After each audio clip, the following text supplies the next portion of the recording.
आपके YouTube channel Parvati study centre पर आप सभी का स्वागत है। आज हम कक्षा 10वीं विषय समाज विज्ञान का आज का हमारा महत्वपूर्ण प्रश्न है कि जलोढ़ एवं काली मिट्टी में अंतर लिखिए। तो आज हम पढ़ने वाले हैं जलोढ़ एवं काली मिट्टी में अंतर।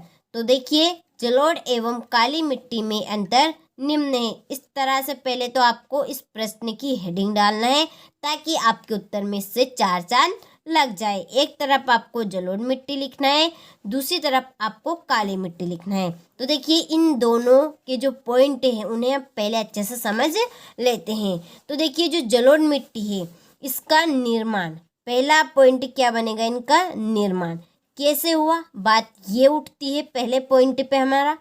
तो देखिए, जलोढ़ मिट्टी का जो निर्माण है वहाँ नदियों द्वारा बहाकर लाए गए विक्षेपों से जलोढ़ मिट्टी का निर्माण हुआ है। यानी कि नदियों द्वारा जो छोटे छोटे कण बहाकर लाए गए हैं उससे जलोढ़ मिट्टी का निर्माण हुआ है।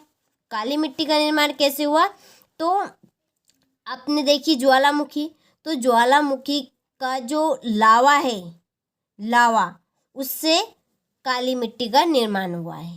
पहला पॉइंट आपको समझ में आ गया कि जलोढ़ मिट्टी का निर्माण नदियों द्वारा बहाकर लाए गए विक्षेपों से हुआ है।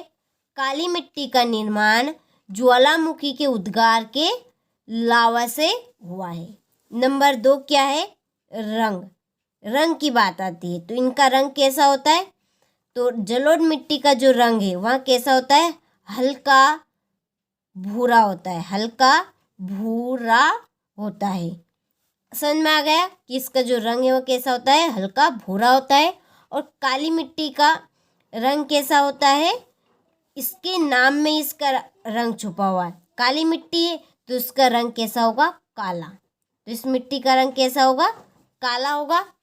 तीसरा पॉइंट है हमारा कि जो जलोढ़ मिट्टी है वहाँ कहाँ तक फैली हुई है, तो यह देश की भूमि के 40% भाग तक फैली हुई है।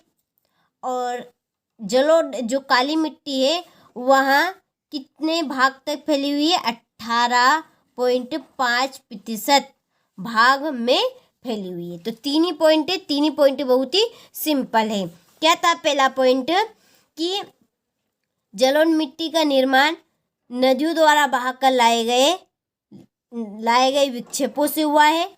और काली मिट्टी का निर्माण ज्वालामुखी के उद्गार से निकलने वाले लावा से हुआ है। इसका रंग हल्का भूरा होता है और इसका रंग काला होता है। तीसरा पॉइंट है कि यह देश की भूमि के 40% भाग में फैली हुई है।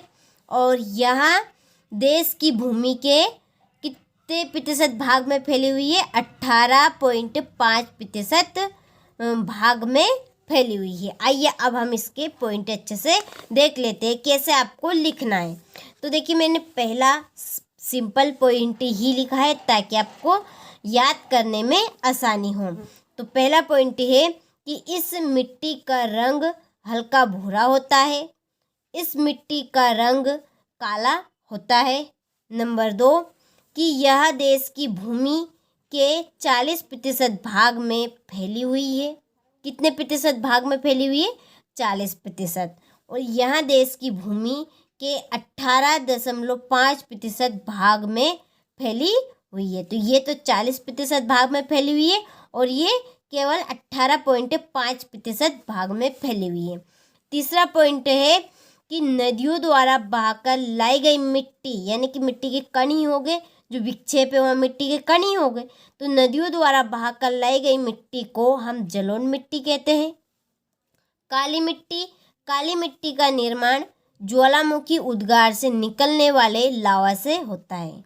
किससे हुआ है, ज्वालामुखी उद्गार से निकलने वाले लावा से होता है। तो 3 पॉइंट है, तीन ही बहुत ही सिंपल है और आपको अच्छे से याद भी हो चुके होंगे। जैसा कि मैंने आपको पहले समझा भी दिया है, तो आप इस प्रश्न का अच्छे से स्क्रीनशॉट लीजिए और इस प्रश्न को आप अच्छे से नोट कीजिए और इसको कंप्लीट कीजिए। आपसे मिलते हैं हम इसी तरह के महत्वपूर्ण प्रश्न के साथ। जब तक आप इस महत्वपूर्ण प्रश्न को अच्छे से नोट कीजिए। वार्षिक परीक्षा की तैयारी के लिए बहुत ही महत्वपूर्ण प्रश्न है ये, आपसे हर साल ही पूछा जाता है, तो आप अच्छे से 100% अपना देकर इसको कंप्लीट कीजिएगा।